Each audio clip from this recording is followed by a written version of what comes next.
the dean walks in, Ilian walks in, and Ilian says, okay, so out of who has still not made up their mind to join INSEAD? And there were, I think, roughly about 100 people in the room, including family. And I'm the only one who raises his hand. I'm like, yeah.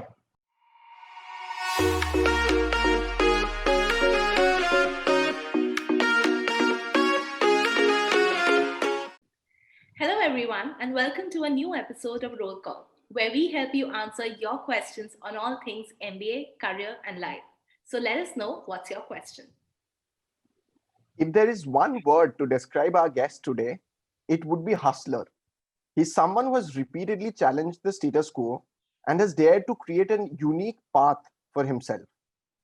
His career began as an officer in the Indian Navy, where he served the office for 8 years, post which he launched 2 entrepreneurial ventures in one of the most popular beach states of India, Goa. He went on to do his MBA at INSEAD in a rather interesting manner, more of which we'll discuss in our interview today. For the past 5 years, he is busy creating an exceptional e-commerce platform in India and disrupting many industries as a result. Ladies and gentlemen, we are very proud to have Shayak Mazumder with us today. Shayak, it's a pleasure to have you, to host you today. It's a pleasure, and I love the way you guys coordinated it back and forth. Yeah, it took a bit of practice, but after a few videos, we've got it right. Nice. So, Shayak, of course, I think after listening to your introduction, I'm sure the viewers are already excited. The first question that anybody would ask is, how did a Navy officer end up running 2 businesses in Goa? So, first of all, I used to be a permanent commissioned officer in the Navy. So getting out of the Navy was the first challenge. Someone managed to do it. You don't ask me the story. It's one hell of a story. So got out. And then I was, that was around the time when I was trying to figure out what to do with my life. Now, I always knew that I wanted to be an entrepreneur, but I didn't know what to do and how to do. To be honest, I'm the first businessman in the whole family, so there's nobody in business. My parents are both teachers, my in-laws, everybody's in, jobs.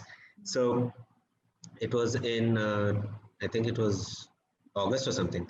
I was sitting in a beach cafe and I met this Malayali gentleman who was running some beach cottages, not shacks, cottages by the beach and places where people stayed. And he was very unhappy with it, and we got to talking and everything. And after a few drinks, he was like, "I want to get out of this place," and I was like, "I want to get here. So why don't I take a look at your property?" And as it happened, I liked his property a lot. It was very near the parking, it had its nice little lane going back towards the beach, very, very at the entrance to the Kalangut beach. And so yeah, I thought that would make for a nice place. Only thing is the place was very rundown. But then, we Navy guys, we know how to spruce up a place in very little time. So I called up my dad and I asked for a loan. It was around the time that my dad was really upset with me, so he wasn't talking to me. But he said, "Okay, fine, I'll give you the money." And he gave me I think it was 9.5 lakh rupees in loan. And I took that money, and because I had nothing, like Navy officers don't have any savings, trust me. Well, nowadays maybe they do, but in the pay commission that I was, there was nothing. So I started that place, and I think in 3.5 months, I gave my dad back the entire money because, the place was a gold mine. All I needed to do was, I coated the walls with lime, like chuna maro. That's what Navy guys know how to do. We know how to paint. Like every time a ship enters harbor, we go down on ropes and we paint the ship side. I don't know if you know this or not. So we know really well how to paint. So I bought some paint and I painted up the sides myself, by the way. And then what I did was the roofs needed some sort of grass because they were cottages, right? So I took some labor, went down near Fort Aguada and cut a lot of grass, got it back in it was in a cycle actually, I think I got the grass back, tied it up in bales and put it on top of the, roofs. So it started looking presentable. The walls were made out of and about, I think at the time about 8-9 years old. So they were falling apart. So, what we did was we patched it up with cardboard and then put nice paint on top of it. So, and then of course there was a lot of rat killing expeditions that went on because a tremendous amount of large, massive rats in that area. So that happened. So finally, the place was livable. But the problem was that this was a very so although the location was nice, it was a very rundown, shady kind of a place, and prostitutes, drug lords, you name it, like people, all those, and also because of that, the price of the rooms was super low. They were getting like what, 500 rupees a night on average, and all that. So I needed to turn this around. So once I got the place, kind of spruced up, the next job for me was to get these guys out. So long story short, I used to spend night after night at the property with a bamboo stick, the guard, and beat people out when they would try to come in.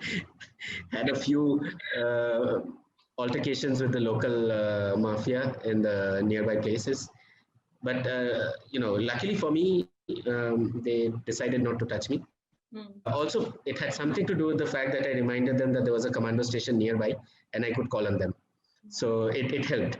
So because there really was the Navy Commando Training Institute nearby, and the commander at that time was a good friend of mine.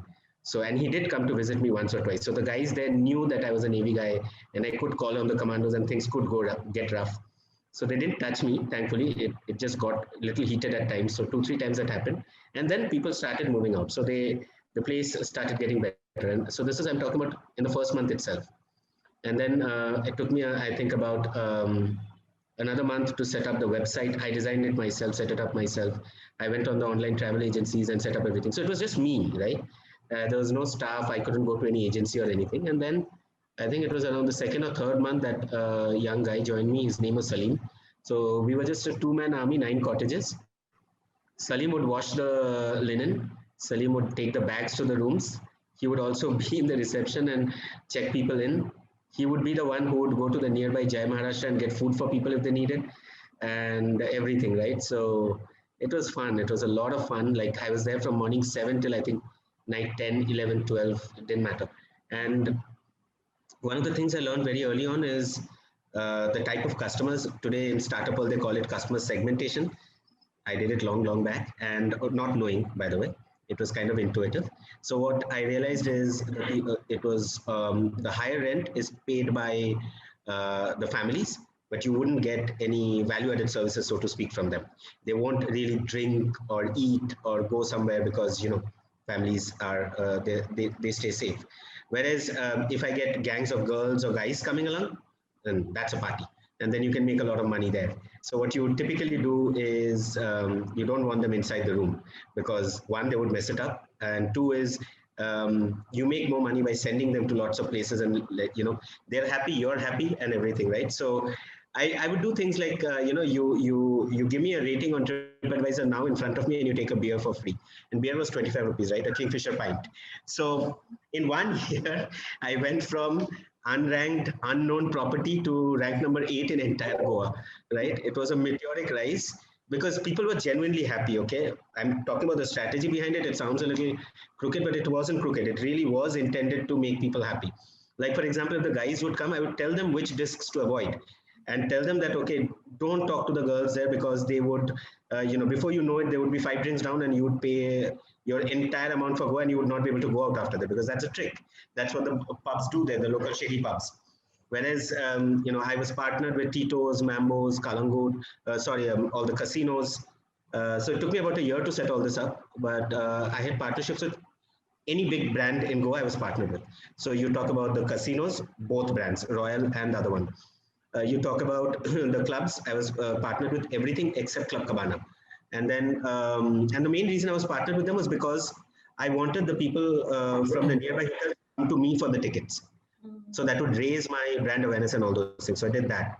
And then also I started partnering with, I'm an avid traveler, me and my wife both. And we knew Goa like crazy, right? We've gone to all bits and pieces of Goa that normally people wouldn't know, but are lovely. So what I would do is I would set out travel plans for people who'd come, arrange taxis and everything. And then from that point onwards, I started adding bikes and taxis to my hotel. And then I also tied up with the local boat people, started organizing fishing trips, organizing island trips. So I think for me, the inspiration were the 5 stars. So I would look at them and I would think that, okay, they're doing this, how can I build a watered down version of this for a lower cost? Because my audience would love the same, but how can I do that? Like, for example, how do you get them desserts? How do you get them food? How do you get them drinks? How do you make the experience magical? One of the things I did was, so there were coconut trees all around. It was not a very big property. It was a decent sized property, but it had a small courtyard in between. So what I did was I tied an old fishing net to the tops of the coconut trees. Okay, so there were coconut trees at four corners of the property. I took a fishing net, old fishing net, and tied it, and then I took these LED, in Diwali you use those LED lights. Yeah. Okay, so I threaded it through the fishing net. It was high enough for you not to notice, but it was low enough for you to, feel like it was starlit at night, right? So even if it was a cloudy night, it looked like a starlit night, okay? And then I would put those Nilkamal chairs, plastic chairs, because people didn't care. But the point is that they would get food, drinks, they would sit there. I put up speakers all around, so it was like people could play their own music. They could tune into the Wi-Fi and play their own music. So it was lovely. And what would happen was that groups that came in separately were staying in different cottages in the evening would mingle, and they would sit there and they'd become friends and they would drink together because they're around the same age, except the families for whom I had other plans. So, those kind of things. So it was a learning for me. It was a big learning for me. Amazing. I loved hearing your experience, and I'm glad that we called you a hustler when we were introducing you. Also, please remind me, anytime I'm going to Goa next, I am going to bug you with all the other details of what to go to and where to, just miss out on. Even during the lockdown, from 8th of July till I think July, August, September, I think end of September, I was there in Goa. So I spent the lockdown. As soon as Goa opened up, I landed up in Goa, and we spent like 2.5 magical months by the beach. Wow. Working from there. Yeah. Crazy. So we heard about Goa. After Goa, you ended up at INSEAD, and when we last spoke, we loved hearing how atypical your journey at INSEAD was. We don't want to reveal much at our end, but why don't you share how your journey at INSEAD was? Everything about it was a mess, in the sense that I really wasn't prepared. So what happened was I went to Mumbai to meet my wife, and I was still in the Navy before my hotel started. So I was about to leave the Navy around that time. So I went there. I had taken so basically the annual inspection of the base had happened. It had gone really well, and I was credited for that success. So the commanding officer said, "Beta, what do you want?" And I said, "I want 1 month holiday." So he said, "Go." I packed my bags, took a flight, landed in Bombay. I had not told my wife, and I went home, and she's like, "Why would you take a 1 month leave without telling me? I've just taken up a project." So she was doing freelancing projects at the time. So she was like, "Why would you not tell me?" So, that night I was sitting and I was thinking, I don't know what to do. So next morning I woke up, and there was this Times of India newspaper that came. Mumbai Mirror was there, Mumbai, right? So, and in that there was a big ad about GMAT. And I was like, okay, I'm going to give GMAT. I had no idea what GMAT was at the time. So I was thinking, should I give GRE or GMAT? And then I said, okay, I'm going to give GMAT. So I Googled it a little bit, figured out what GMAT was. And I said, I've got 27 days in my hand, I have to prepare. So what is a nearby GMAT MBA training institute? So I figured out one that was like a few hundred meters from my wife's house, landed up there, and I met the supervisor. She was a Bengali woman, but living in Borivali, Mumbai, Madhurima. And she was like really flabbergasted. She's like, 25 days, no, you can't do it. And I'm like, what's the big deal? I see the syllabus, it's not very difficult. And she's like, no, you can't do it. You can't do it in 25 days. I'm like, then you charge me for 6 months, but I will only take your service for 25 days, but I want individual service. So I will take 2 teachers, your best maths teacher and your best English teacher, and I'll study my way, not their way. I'm going to study my way. So she introduced me to one lady who was the maths teacher, and she thought I was joking. So I said, I've got 13 days to finish the math syllabus. And she really thought I was joking. So she said, that can't be done. I said, what are the 3 best books? She told me. I went out, bought the books, and came.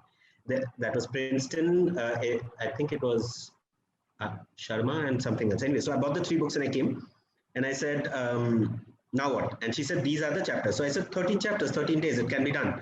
So she said, how? So I said, each day I'm going to take 1 chapter from each book and finish it.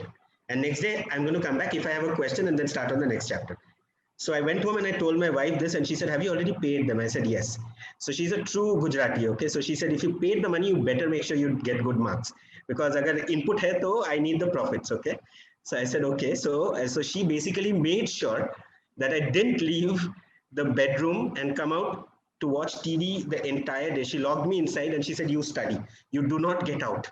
And so she kind of ensured that I studied. For the first time in my life, I was actually studying. So I did, and in 13 days I finished the math syllabus. Then in another 7 days I finished the English syllabus, and I got I think 750 in GMAT, or 6 out of 6 in the essays and all.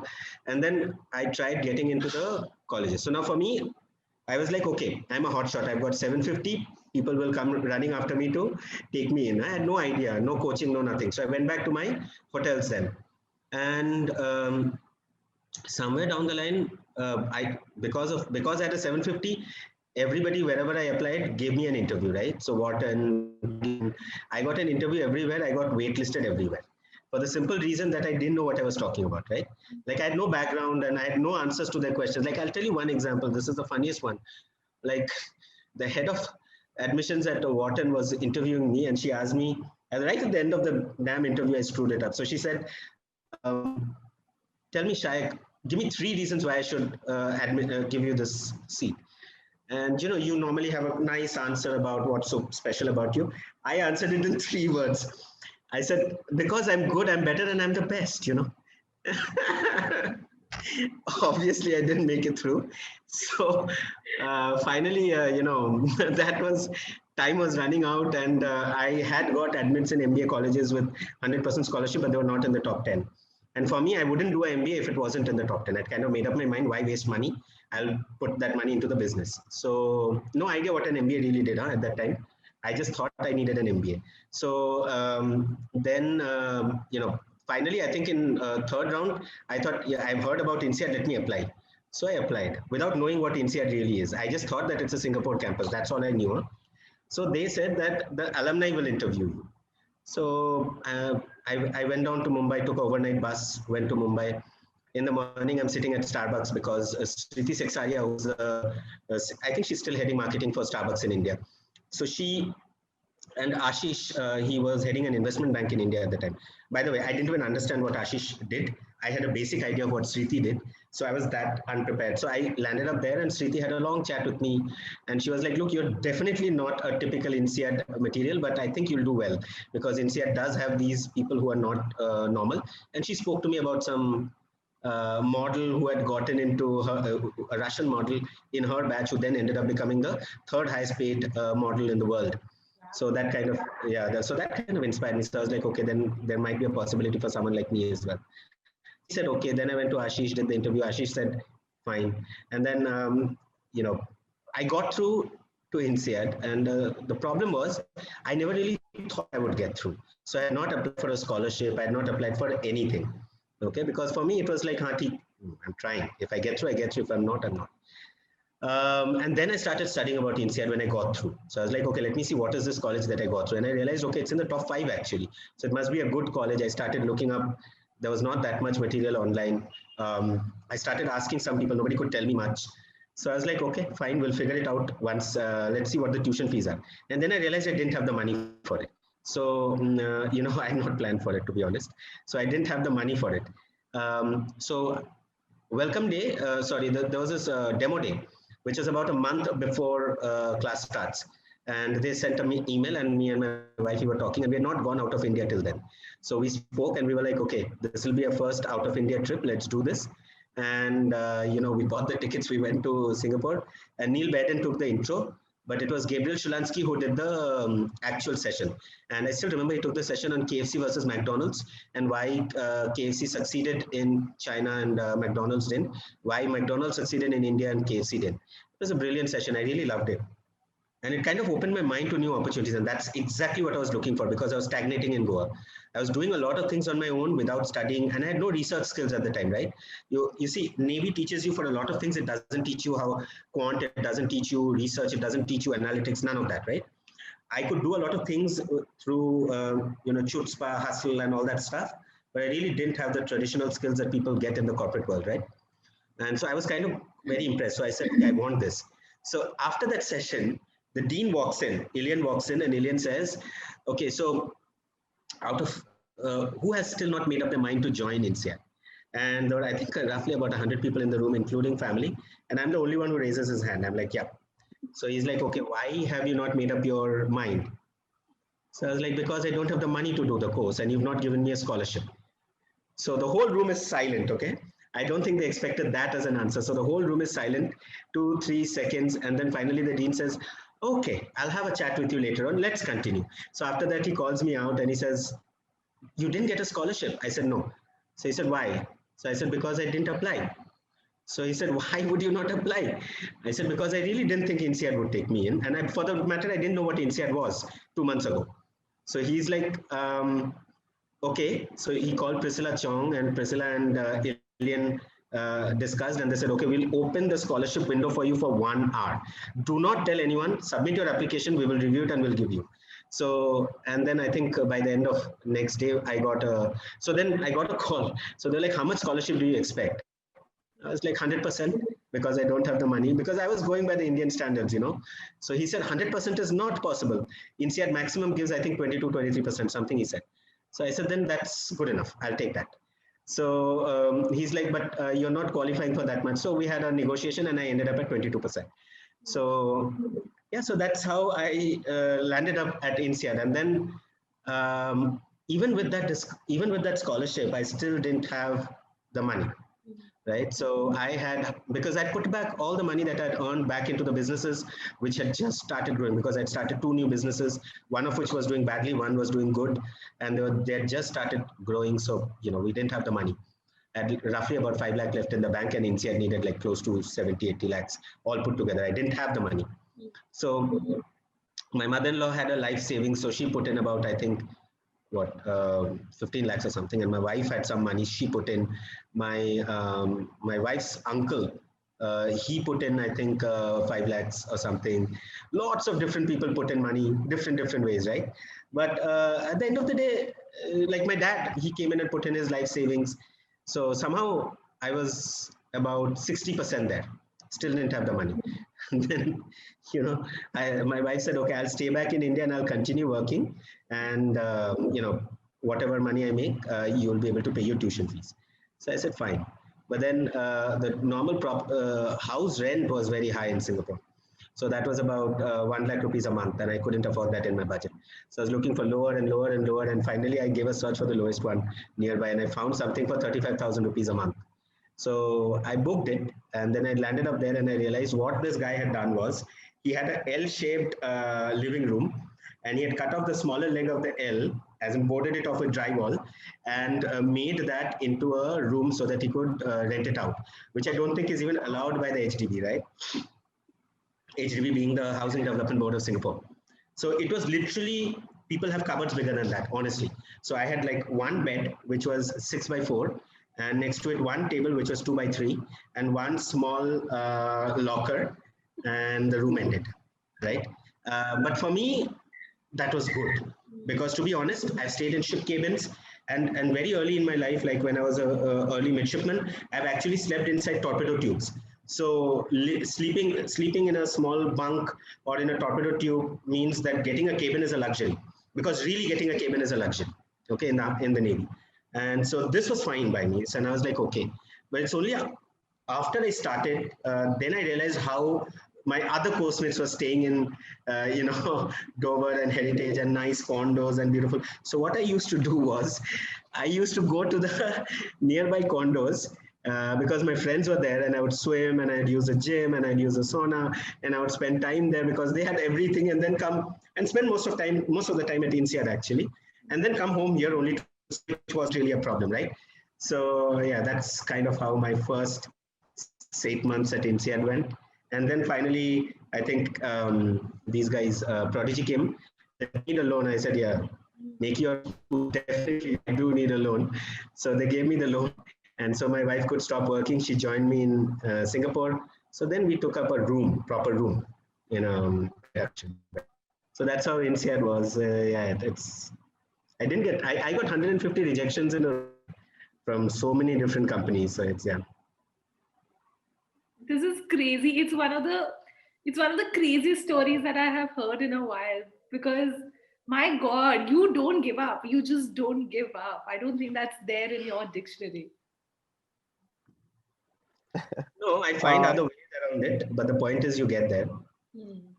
yeah, I think as I said earlier, I think hustler is the right term that we have used. So Shayak, you told us about your pre-INSEAD struggles and how you ended up at INSEAD, and also your experiences of living in Singapore and all of that, right? So why don't you tell us a bit about some of the opportunities that you had at INSEAD, some of the great professors that you made, the network that you had there, and this is during your stay there. Yeah. Look, to be very honest, many people may not think the same, but for someone like me, based on the background where I came from, INSEAD was completely life altering. For the first time, I was sitting in a classroom where people came in from, I think, 56 or 58 nationalities, right?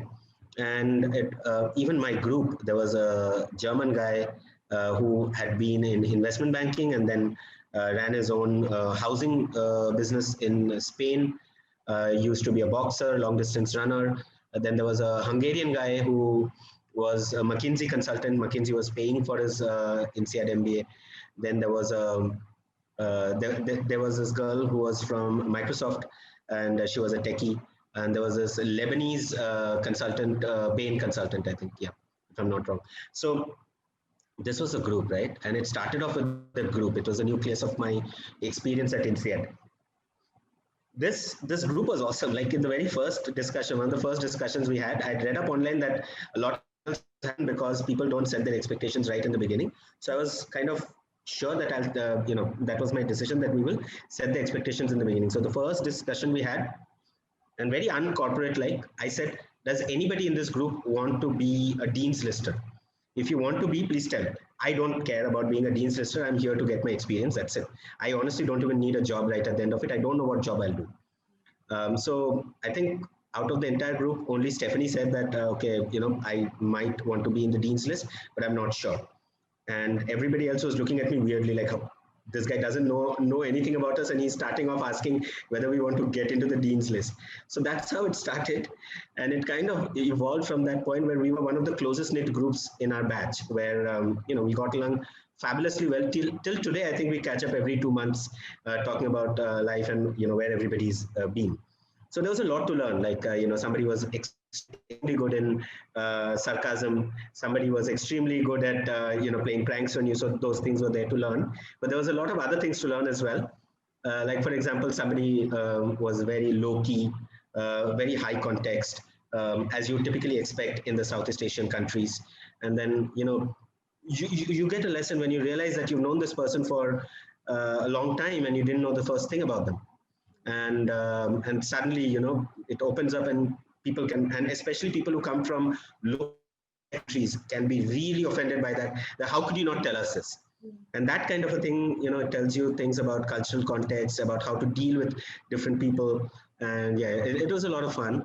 But also I think some of the professors were just mind-blowing.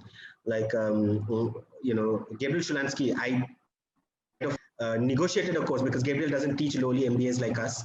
So I kind of went to the dean and I said, how can we do something with Gabriel? So the dean's innovation program came up during that period, where we could choose the professors we wanted to do something with, but it would only be a 2-month program. So me and there were other people, and we kind of designed the INSEAD Alumni Lifelong Learning course, IAL, we named it. It's not called that anymore, but it is still INSEAD Lifelong Learning, right? And so Gabriel, later on went on to become one of the advisors in my company. He is, written 2 case studies about my company that is published, and that has been taught to MBAs and Gembas in INSEAD. He still has this nice photo of me standing on top of one of his tables and writing on his wall when we were doing brainstorming. Then there was Shiv Carmon. He was magic when it came to marketing. Yona Popescu, I mean, she was wonderful when it came to stats. I mean, everybody loves Pierre Hillion. I don't think anybody goes through INSEAD without without at least once trying to speak like Pierre. So you. So that's how Pierre speaks, So, and he's so lovable. The way he did finance, even for someone like me, Without the first thing, I really don't have a brain for finance. Even for me, finance came alive thanks to Pierre, and he was wonderful. Theo came after him, but Theo was kind of like very esoteric. He spoke of his models he tried to teach in class, which the bankers at World Bank were not accepting. So it was kind of like obviously for someone like me, but I in my electives I tried to skip finance as far as possible, except one which I did take with Pierre, but I didn't get through it because honestly speaking, I didn't understand it. It was Pierre's largest that he passed me. Um, I think I also went through. Samir was there in operations. I'm an operations guy through and through, but on the ground, it kind of helped me contextualize some of the things we do. Yeah, so I think Neil was super when it came to storytelling. I learned so much from Neil. So these professors, they kind of later on become your mentors or friends or whatever you call it. Today, Neil is still in touch with me. Sergey, who taught us new business models, is now the vice dean of Wharton. He talks to me like once in a month. He's one of the investors in Unimart as well. So those kind of professors, and then of course there was a larger community. The other students, like there were some wonderful friends I made. There were people from India, people from Israel, people from. Funnily, I got along a lot better with people with a little bit more military background. Like the Israelis, they have very, very good military background. So I got along with them fabulously well. Maoz Dakovsky, or there was this BD Kaspi. These guys are really good friends. But then there's also been very good friends from Europe. So Dana and Farid and everybody. So look, at the end of the day, I'll just say this much, that INSEAD is a life-changing, life-altering decision, right? Especially for someone like me. Everything I've done post INSEAD and pre INSEAD is different, right? It's almost like um, I was catapulted a few levels. And yeah, my wife keeps telling me that you are definitely not the person I married. I don't know whether that's good or bad, but that's what she keeps telling me. It's wonderful. So obviously you're in touch with a lot of people from INSEAD and they continue to, have an influence in your life now. What other INSEAD influence do you see in your current life? Look, to be very honest, I worked all my life in the Navy and then ran some small businesses, then INSEAD, and then here and there. But so I literally have three communities, right? One is a Navy community, one is the INSEAD community, and one is my current job where I have my own startup community. So Navy community is not that useful when it comes to corporate life, when it comes to investments, when it comes to strategy, finding people or anything like that. But INSEAD is. I just wish that the INSEAD community in India was a little bit more structured, a little bit more coordinated. I feel that for a bunch of really smart people, the way we are, we really haven't thought it through in terms of how a community should be built or how the community could be managed. It's almost like everybody's that if I take the first step, I might not do a good job and I might not come up. Um, I guess that's one of the concerns. Could be many other things. There are some people who are doing wonderful things, like Chet is doing a wonderful thing, Vivek is doing great, but I just feel that INSEAD community in India is not really the way I would think, say, an IIM is or something like that is. We have people in decision-making positions in many, many places. I try to stay in touch with them. I try to use INSEAD community whenever I get into connects or whatever, but with time I realize that it has its limits, especially when it comes to India. People are not that well connected. Even in Hyderabad, we used to meet so often, and we've got good bonhomie, we've got good camaraderie in Hyderabad. But despite that, I am not sure that many people have benefited from that community. So that's where I'm coming from, right? It's for a bunch of people who are really that smart. Like imagine the average IQ across the board must be above 140. So you're talking about people like that, people who are leading communities, people who are leading companies.